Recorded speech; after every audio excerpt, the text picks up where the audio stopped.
everyone, and welcome to we are onto our 19th day in June. So we are getting there. We're almost at the back end of this challenge.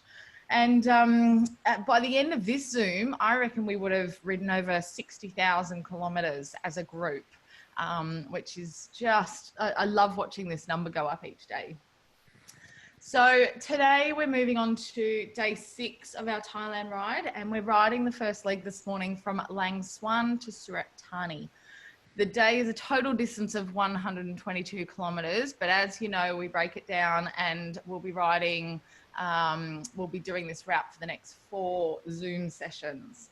So stay tuned. It's a beautiful day on the bike. Now this morning I'm joined by Scott and Katrina. So for those that don't know Scott, Scott's on our board and has been involved with hands since inception. And so he's going to have a chat to the lovely Katrina this morning. So a little bit about Katrina. She's recognised and acknowledged for her success as a Paralympic athlete. She has won gold, silver and bronze medals in athletics at 3 Paralympic Games. She was the first torchbearer to enter the stadium for the opening ceremony of the Sydney 2000 Paralympic Games. And in 2006, Katrina was selected on behalf of the International Paralympic Committee to speak at the United Nations in New York. Off the track, Katrina is the director of Silver to Gold High Performance Solutions, which specialises in empowering organisations, teams and individuals. Katrina is a global ambassador for the International Paralympic Committee, and due to her own experience in dealing with a disability and a deep love of helping others, Katrina is the founder and director of New Day Leadership, a platform to inspire leadership for the greater good. Katrina is an international speaker, leadership and personal mastery consultant, trainer in wellbeing and resilience, and a physiotherapist. Is there anything else, Katrina?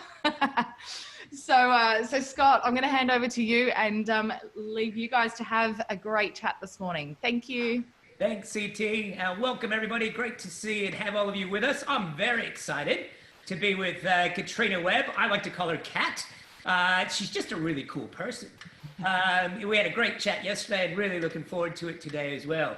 And Kat, tell me a little bit. I want to start kind of at the beginning because, you know, you've got this list of incredible things that you've achieved from a sporting prowess perspective, but it sounds like you're from a bit of a sporting family as well.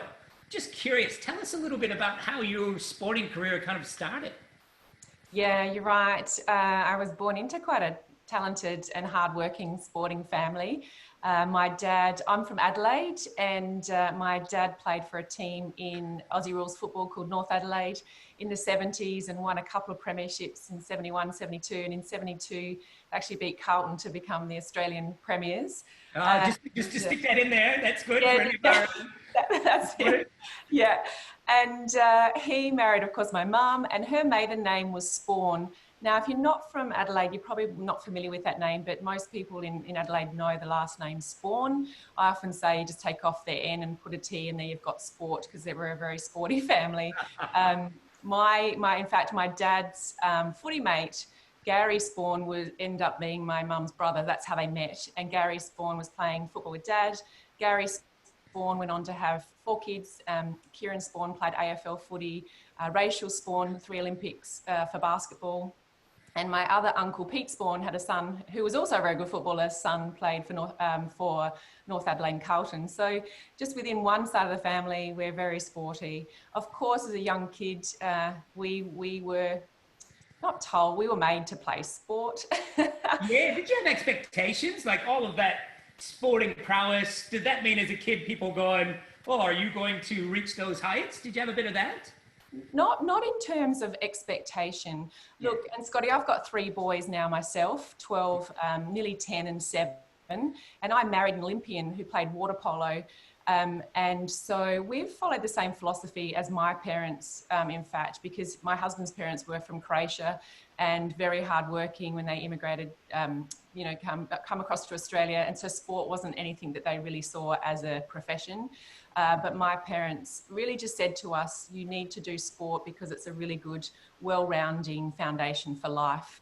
And what they did was encourage us to do as many sports as possible until we found something that we really were passionate about and enjoyed. And we've done exactly the same with our kids. It's a must that they do sport. However, we're very relaxed on whether it needs to become a profession. Yeah, it's interesting because I live quite close to the beach on the northern beaches of Sydney, and because we're so close to the water, my wife and I made a decision when the kids were really young that they had to do nippers, right, in the ocean every year until high school. And it was one of our non-negotiable rituals because we said, and when you get in your teenage years, you're going to be stuffing around with kids, high school, swimming and all that. And it was interesting because we said at high school, you can make your own choice. And every one of them decided to stick with it, which I thought was really interesting. Again, just setting some boundaries, but then allowing them to have their own flexibility too. Yeah, Scotty, that's great. And I don't know if some of the people riding bikes, and can I just say, this is so awesome. I don't have a bike to ride on, so I was kind of doing this before. If it was daylight, I would have been outside trekking the mountains talking with you because I love health, I love moving. So I'm just saying this is fabulous to see you guys doing this. And me being able to chat with you all. But there's a book that I really enjoyed reading by Angela Duckworth called Grit. I don't know if you've read it, Scotty. Yeah, and that lovely fact around talking about not letting kids, finish an activity until the end of the season and try and get them to do something for at least a year, and as they get older for 2 years, because you start to develop that really good grit for life. And I know I've got grit. That's something that's got me through my whole journey. I'm gritty, and that's been a great skill. Hey, tell us about that early grit, because I know that you were big into netball. You got a scholarship to study at Academy of Sport, and that's where you kind of noticed a couple of these health issues. Tell us a little bit about that. Yeah. So let me give you the scene. So as a child, I was born very healthy. I was the second born. My sister's only 14 months older, so something happened quite quickly there, if you can work out. Mum thought breastfeeding was good contraception. It's not, because I was born very quickly. I did learn that lesson. So my boys have 3 years apart, so that was very well structured. And everything as a baby I did, as a baby would normally do. I walked at 14 months, which is actually awesome when I explain to you maybe how my disability affects me later on. And it wasn't until I was 3 where I actually started limping, particularly when I got tired and it wasn't going away. So that was the first thing my parents noted. We went off to see a doctor, and then we went to see a specialist. And it was diagnosed in the year of 1980 that I had a weakness on my right side. They never used the term cerebral palsy at all. They just said it's very mild. She's had a very small, like somewhere during your pregnancy, she's not had oxygen to her brain. So cerebral palsy is in fact a neurological disorder caused by either a malformation or lack of oxygen, or something that causes an impact to the brain during development. So I could have just done a somersault, my umbilical cord could have wrapped around my neck for a tiny bit of time, and I could have not had oxygen to my brain. So there was a bit of damage in my brain before I was even born. So my parents knew that at age 3, and that in fact is cerebral palsy. However, in the 80s, they didn't tell my parents that. And I kind of understand why, when you look back at the history of disability, particularly in the 80s, it wasn't something celebrated. Oh, it was a stigma, wasn't it? It was a very negative stigma. And, we had in my city a place called the Home for the Incurables. I mean, I still find I struggle with this. If you had really severe cerebral palsy, you were put in the Home for the Incurables. We had the Spastic Centre. We had Crippled Children's Association. And so if some child was mild, I can see where they probably just went, oh, we'll just keep that label off you.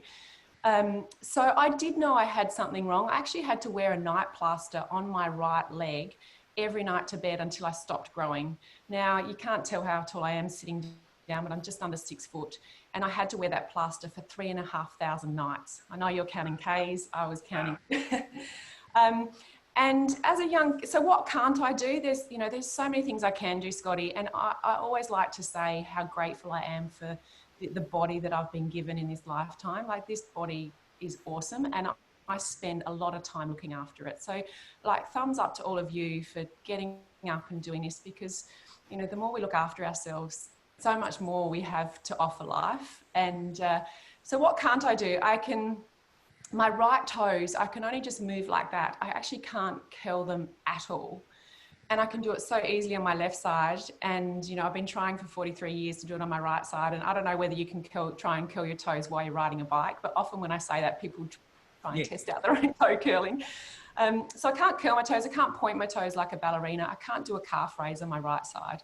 So my right lower leg is mainly affected, where when you tend to see people with cerebral palsy, you'll notice it if their upper limb is affected. So just imagine my right lower limb is more affected, which is kind of good for life because people don't really notice it. But as a young kid, I knew that there was something different about me and I didn't like it.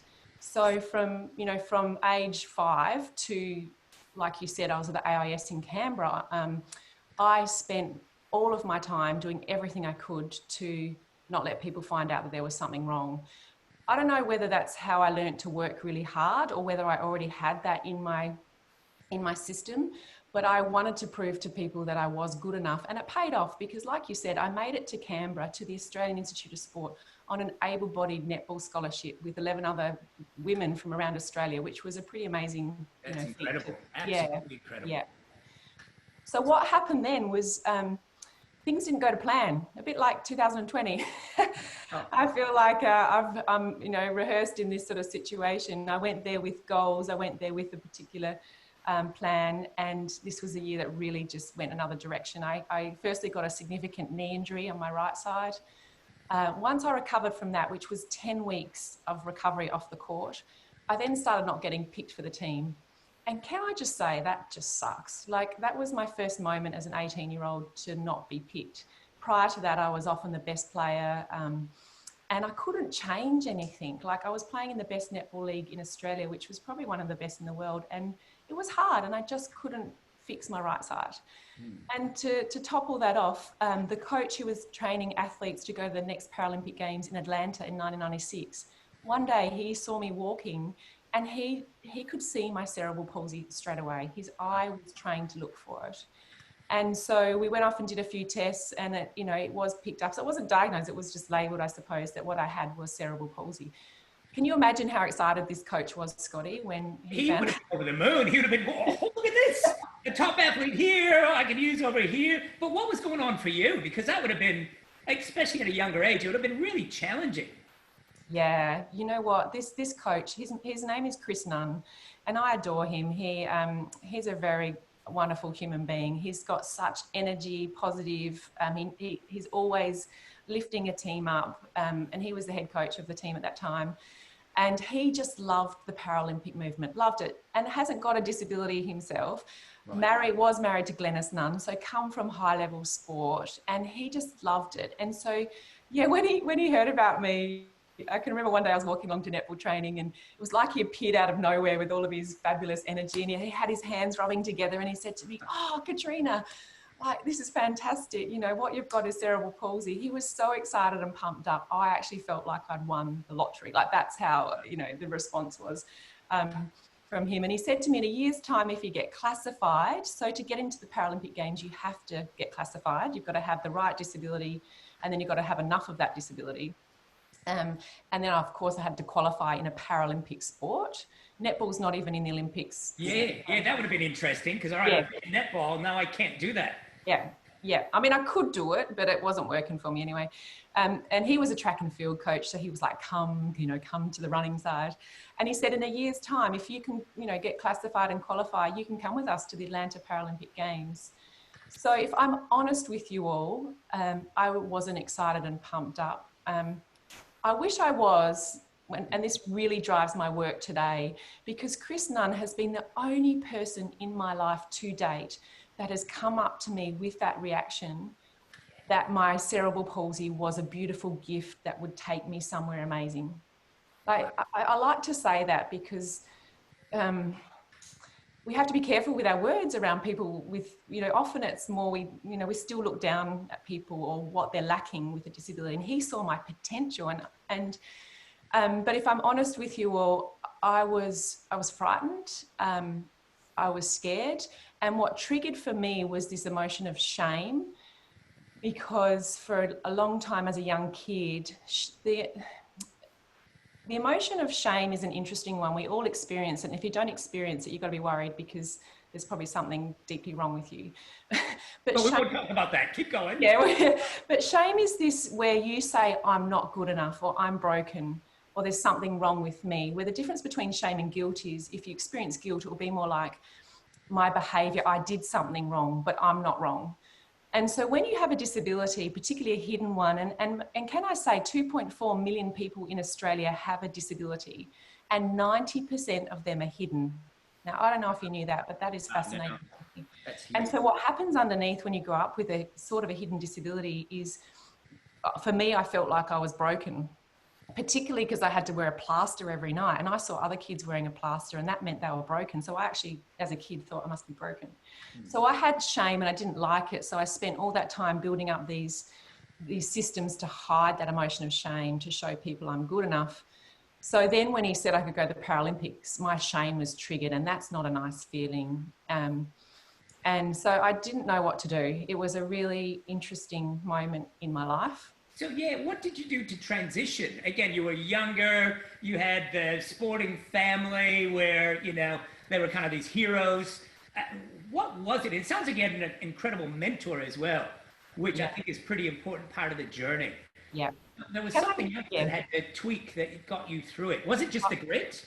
No, let me tell you the thing that made the difference. Chris Nunn said to me, why don't you go and talk to the sports psychologist about this? It was the best advice I'd ever been given. And I just said, yeah, great idea, because we were already using sports psychologists every week at that level.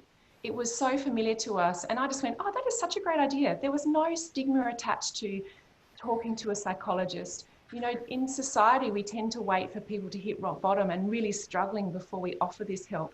As elite athletes, we were using it to power our best. So of course, I just went, cool, I'll go and speak to the psychologist. And the psychologist did this amazing thing for me, simple but incredible. He got me to sit down, and there was a table in front of us, and he said to me, I want you to write down a list of all the things that you're worried about, and then I want you to write down a list of all the things that could be opportunity in this situation. And this is such a good thing to have done this year as well. You know, I've definitely used this again. And what he did, Scotty, was this process called metacognition. He didn't tell me this back then. I've unpacked it since in other therapy. No, in my own training. I love psychology. Done a lot of study. Yeah. I love the human mind. I just love studying humans. And he got me to think about my thinking, which is a process called metacognition. And how often do we think about our thinking? Because I honestly feel like my disability hasn't disabled me too much, but my thinking has and can. And I often say to people, I don't need anyone to sabotage me because I'm very good at doing it myself. And I'm the thing that will get in the way of myself. And is my thinking enabling me, or is it disabling me? And do I enable others or disable them? So I really love that conversation as well. But what he did was he put my thinking out, and I could actually get out of my thinking. And I actually realized that, yes, I was worried about what people would think about me. Will they like me? Will I fit in? What happens if I make a mistake? What happens if I'm not good enough? I mean, I have those thoughts often because I love to be different and I love to stretch my comfort zone. He helped me to recognize that they're just a sign of a human mind, not a sign of a weak mind. But then when I looked at the opportunities, there was this significant moment where I saw my goals and my values just packaged differently. And that was unreal. I wanted to represent my country. I wanted to be the best. I'm a high performer. I had everything in the Paralympic movement to win gold if I was good enough, to travel. The thing that was in my values that's incredibly strong that drives my work today is I love to help people. And that's why I'm here with you guys. I love the work of Pete, and it's been so great to meet you, Scotty and Claire, and to see what Hans has done. I'm attracted to people that really care about the greater good. And I remember in that moment going, why am I so embarrassed about being different? Why is this such a difficult thing for me? Because let me tell you, at age 18, I was already exhausted of trying to be someone else. Like I couldn't be 100% Katrina. I was being about 80% because that 20 or 30% I was spent trying to make sure people didn't notice when I limped. And if they asked me why I was limping, I'd have some sort of excuse to say my knee was sore. Then it was my toe. Then I had to remember I told you it was my knee, Scotty. You know, like it was just incredibly exhausting. And I just thought, what am I doing this for? Because it's not working for me, and I'm not able to help others. And I had this image of a young kid with cerebral palsy just like me. And I thought one day if I could actually get through this, and one day if a young kid if they got discovered like I did, and they could be so excited, just like a kid who could find out that they could be the next gold medal Olympian, then I know I've done my work. And that really, it shined a light on my purpose and what I'm here to do. Wow, wow.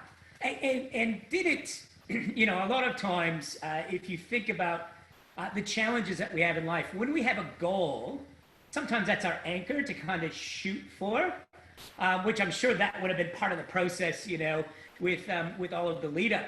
But was one of your goals to win gold? Was that something that came in your mind, or it was, this is a challenge, this is my new direction, I'm going to go for the opportunity and leave everything else behind? Yeah, look, I am a high performer, and I don't hide behind that. So if anyone wants to be competitive, like my husband and I, we actually can't do things for fun because he is a high performer too. So we have too many fights that someone's broken the rules. So we have a boundary that we don't compete together. That's probably a good one. I should use that with my wife, Nat. Oh, look, I honestly didn't think, like I remember going to Atlanta. So I went to track and field because that was the easiest change for me. I had an athletics coach as a netball coach anyway. And to transition to running was easy. I knew when Chris said, can you just run 100 meters for me and let's see what time you can run? And I did that for him. And I ran a B qualifier without having an incredible athlete. So I knew I was good. I didn't know that I'd be at a gold medal level. So when I won my first gold in Atlanta, it was an incredible surprise for me because I was new. But what happened for me is so when I compete in the Paralympics, I compete against women who have cerebral palsy just like me. And it was the first time in my career that I actually ever won a race ever, because at school I was never first or second. I was often sixth or seventh. So I was good, but I was never the fastest. So I actually never thought I was good at running. And this is what happens for kids with disabilities. If you're comparing against, apples and pears, you'll never know that you could be the next Paralympic champion. And often kids drop off because they don't think they're good enough, if that makes sense. So when I actually won, it was incredible to actually compete on a level playing field. That's what the Paralympics is about. It's about trying to classify so it's as equal playing field as possible. And it was so incredible, Scotty, to all the hard work that I'd done against able-bodied people and to run against, my level playing field and win was so incredible. And the bit I loved the most, though, was actually meeting people just like me and, saying, can you not curl your toes?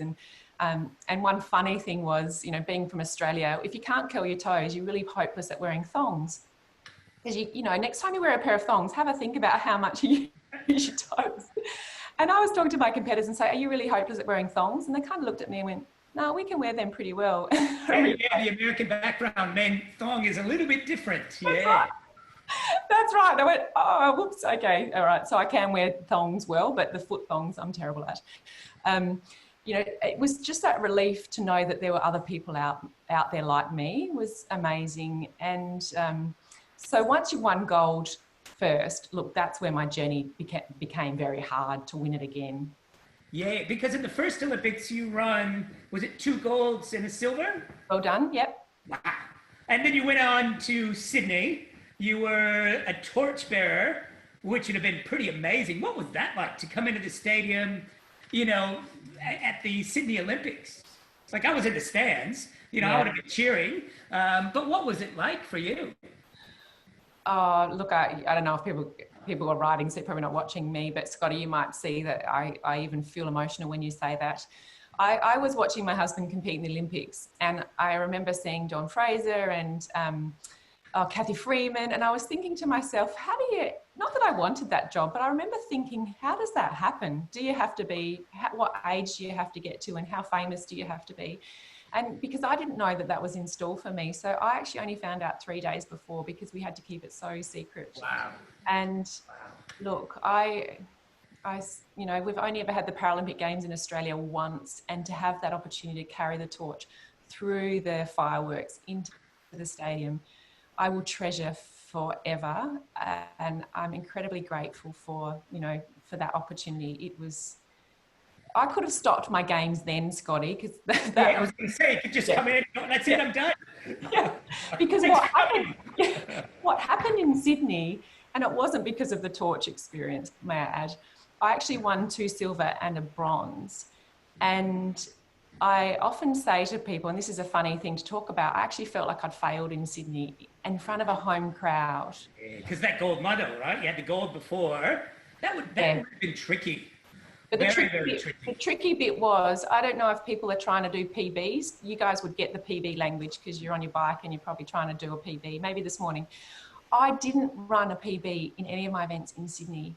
And we have 4 years, we have 4 years to get that right. And I didn't get it right. And I actually felt like I'd failed. And this again was a crisis point, which I've related again to maybe 2020 a different way, where this has been such a different year for us all. However, when things don't go to plan, I've also remembered back to this moment, what did I do? And I remember going back to my psychologist again, and we unpacked the whole situation, and I realized some significant turning points and insight into what I wasn't doing that wasn't leading me to get a gold medal, if that makes sense. And the biggest learning out of that was that I love to help people. I've already told you that. Now, that as a strength is beautiful, but if I let it not have checks and balances, and if I let it go to an extreme, it becomes my weakness. And what happened in the lead up to Sydney is because I wasn't famous at all after Atlanta, and people were asking me to speak and do a lot of things and help the community. So I had a profile which I didn't have prior to that. And I just said yes to everything. I was an incredible time manager of quality, but not quantity. And I was doing everything, but not at a gold medal level. And my psychologist said to me, Katrina, if you're happy with silver, don't change anything. Like, this is your decision. If you want to get to a gold medal level, can you see that there's no way you can win gold if you're trying to do all of this? It was an incredible moment of learning. And it was an incredible moment of looking at my values and going, actually, these are my values. These are the goals I'm setting, and they're not in alignment. So if I want to be a high performer and professional, I've really got to make some hard decisions to get myself back to a gold medal level. Wow. And it's those boundaries for yourself. And you know, it's interesting. I wrote a blog, and I'm actually starting to write a book called Mindset Matters. You know, and it really is about the mindset that you put out there. You know, is it inferior? It's interesting because it triggered when we talked yesterday. We had such a great conversation with you yesterday beforehand to get to meet you a bit more. And then I had a conversation with somebody else, and they were the complete opposite. The world was falling apart. It was terrible. And it just got me thinking about just those different mindsets that people have. Do they look for the opportunity, or do they get caught up in the fear and the pattern and not look for it? You know, which is scary right now, especially everything going on. But geez, some of the things that you're talking about, I'm sure are resonating with a lot of people this morning. Yeah, big time. And mindset, people relate mindset to athletes. Like, that kind of goes together, right? So we already get given that. And then post my career for the last, I haven't competed since 2006. I've just invested a ton of time into trying to understand psychology even more. I love the book of Carol Dweck called Mindset, which I'm sure you know back to front, around fixed and growth. And one of my other psychology friends talks about this concept, which I wasn't familiar with, and I absolutely love it, particularly around COVID, where we all know what an optimist is. And to be an optimist, that's a very good mindset to have, to build your resilience. And optimism is learned. You can learn how to be optimistic. During COVID, it's difficult to be optimistic because we don't know what the outcome's going to be, right? It's good to be positive and to be flexible and to go with the flow, and things are still difficult. If you're a pessimist, that's a difficult situation to be in altogether, because you're going to be, like you were saying, this is going to be my worst year yet. Everything's going to suck. Let's just turn over to 2021. I've read a lot of those jokes around. But yet in this time, there's a mindset in between called an optimalist. And you have an optimal mindset, which means, and I know this is what I learned through the story I've told you, that no matter what happens, like, we don't know what's going to happen, yet I'll bring my best. So I'll take my best to whatever happens. And that's the mindset that I live by. That's how I am programmed. So I've learned to be very flexible with my thinking, with my goals. My values have stayed strong. However, I'm a very flexible character. I can go with the flow. And I now realize that these are really powerful psychological skills, because if you don't have them, you'll be struggling. Yeah.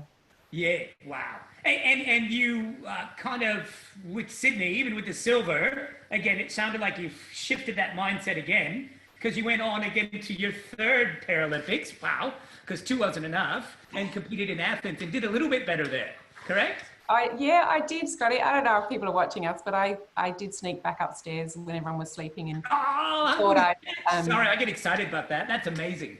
bring my gold medal. Yeah, so look, I end up specialising in the 400 metres. So one of the things that was happening to cause me to be spreading myself too thin to win silver was that I had to put those boundaries and checks and balances, and I had to kind of declutter, and I had to do stuff simply and get back to, you know, just doing the hygiene and the stuff that really makes a difference to get that result. And so, yeah, in Athens, I ran the 400 metres and, you know, won gold again with a personal best. And look, that moment was incredible because I actually lost gold for 8 years. When you go back from Atlanta to Athens, that's 8 years. I won silver for 8 years. Yeah. That's a long time to win really silver. And for me, my mind, you know, I had the bit that I talk about. There's three things I often talk about to people. What was the difference for turning silver to back into gold? The first one is knowing what your priorities are, you know, what you stand for, your values, getting your foundation right, and where you spend your time. So priorities in terms of, are you spreading yourself too thin? The second area I talk about is energy management, because as a gold medalist, you've probably never thought about a gold medalist being a master of their energy. And it took me to my third games to master it. And I'm also a physiotherapist. I have allied health training. So looking after our energy is so important. That's why I love what people are doing right now. Good on you all. And the third thing is mind management. And if I was to say what was the thing that made the difference the most, was actually investing in my, you know, my psychological skills. You know, I did have a psychologist throughout it, and I also read lots of books. I watched, there wasn't TED Talks back then when I was an athlete. I watch them now. Yeah. Well, you've done one, correct? You did I did one in Macquarie a couple of years ago. I did. Yeah. And look, Scotty, I have such a funny story to share about the power of the mind and my TED Talk. People will enjoy this story because this is how I work, right? I'm a high performer and I'm a perfectionist. I think I've got out my perfectionist, because being perfectionist is not a healthy thing. So I've learned how to deal with that. But I got this phone call from TEDx Macquarie, and I answered the call and they say, "Oh, Katrina, we've heard about you. We really like your story. We're really interested in having someone like you to speak at this particular date at our TEDx talk. If you could put together a proposal and put it to our board, we'll have a look and we'll see if we can fit you in." And if people understand that, if you get that phone call, that's one that you say yes to, right? Yeah. So I'm going, yes, yes, yes. What do I need to do? And then I have my committee meeting with myself. He can't hear this one, but it's happening in here, right? And this one goes, "Oh shit, like TEDx, Katrina, you know what a TEDx is? You have to stand on the red dot and you're not allowed to move off of it. You're not allowed to have notes.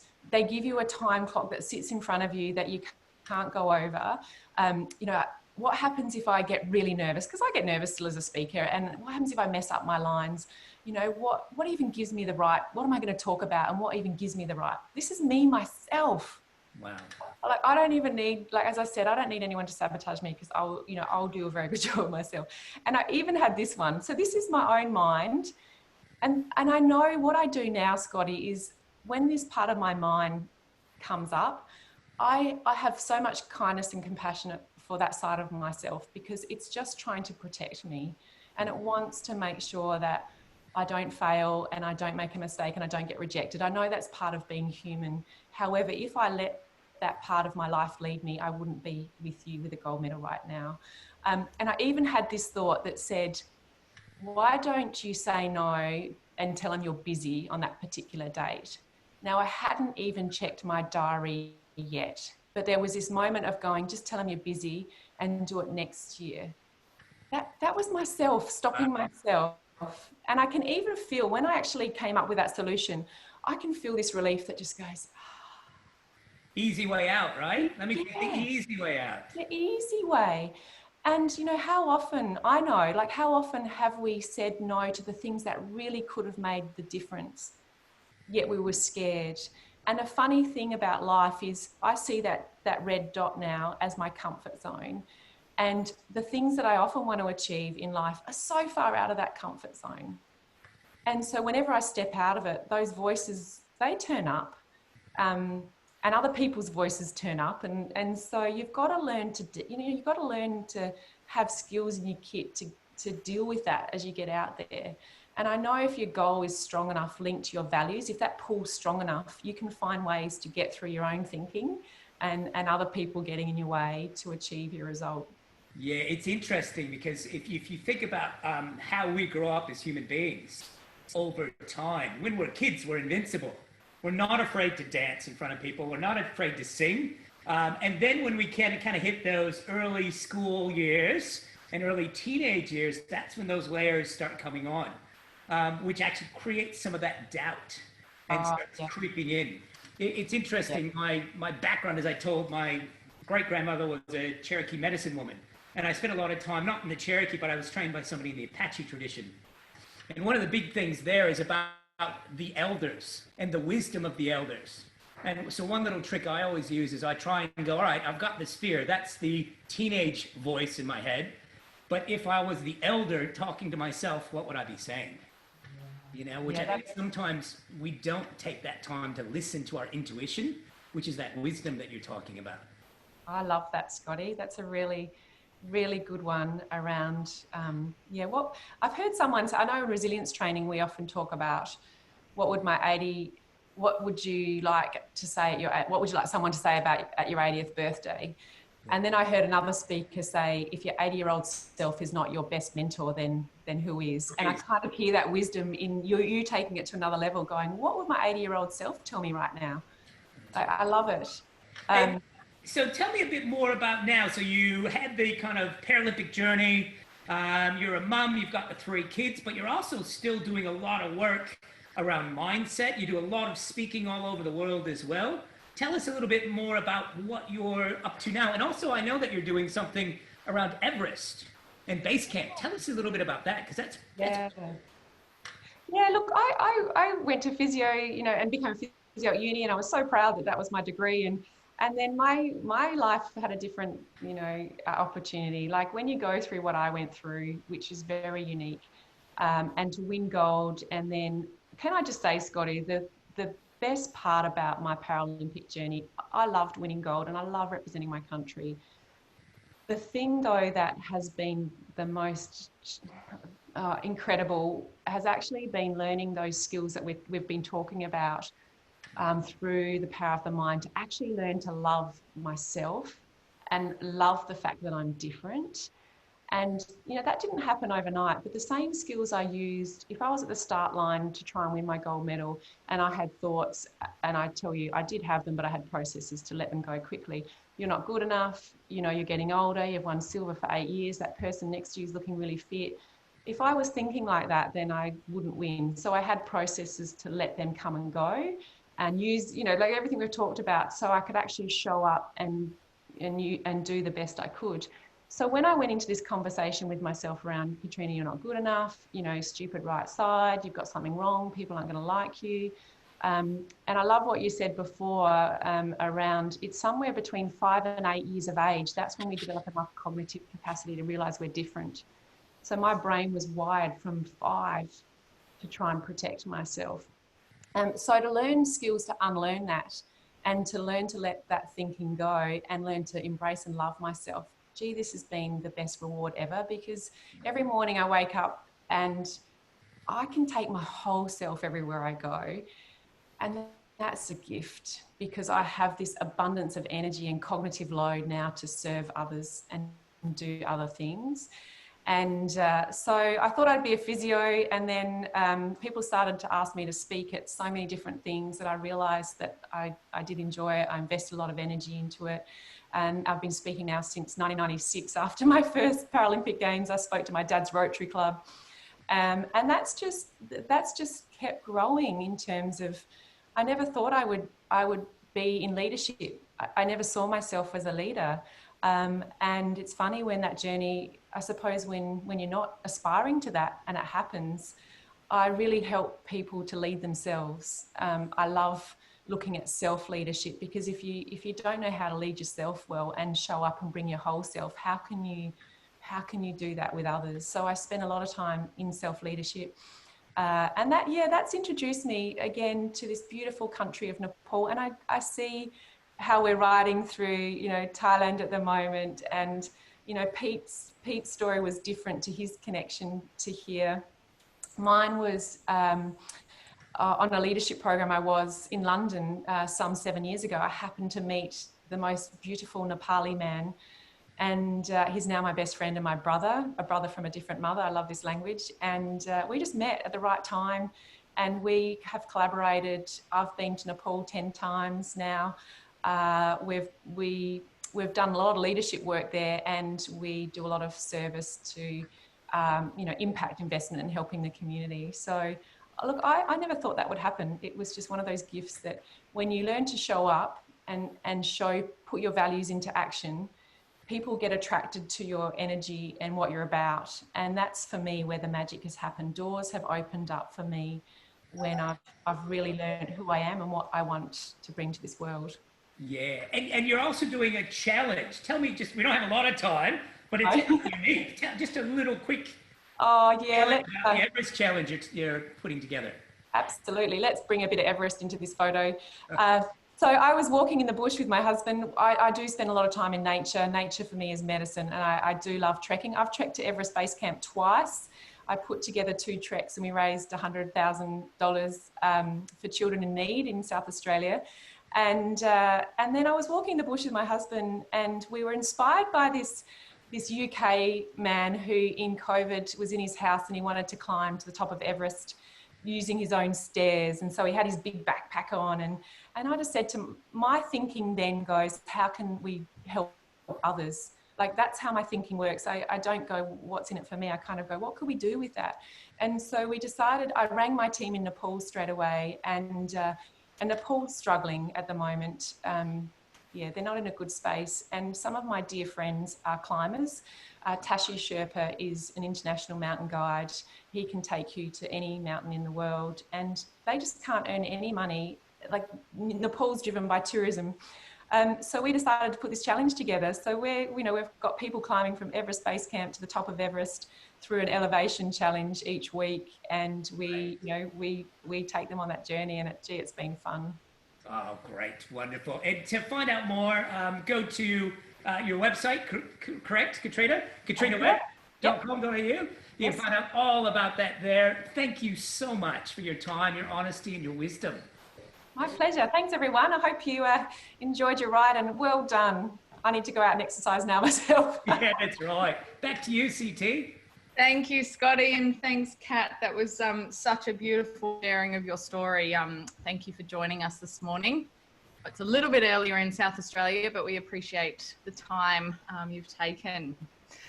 Now, for those who loved this morning's chat, I've got some amazing news. We've got Katrina joining us next Tuesday for a free webinar with our Future of Leadership program.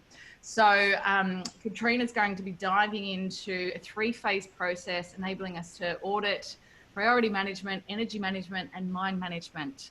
So that's going to be an amazing session. I'll pop the link into our Facebook group, so you can all jump on and register there. But I think if you don't come back next Tuesday, you'll be missing out. So thank you both again. Tomorrow we are going to be joined by Australian cricketer Cameron Merchant. Some of us may know Cam more familiar through the Married at First Sight series. So Cam and Jules. So Cam's going to be joining us tomorrow for a chat. And coming up later today, Pete's going to jump on and chat about all things hands and the future and where things are going. So if you fancy a double session, we'll see you again at 12. If not, have a wonderful Friday, a beautiful weekend, and thanks again, Scotty and Kat. No worries. Have a great Friday, everyone. Bye, everyone.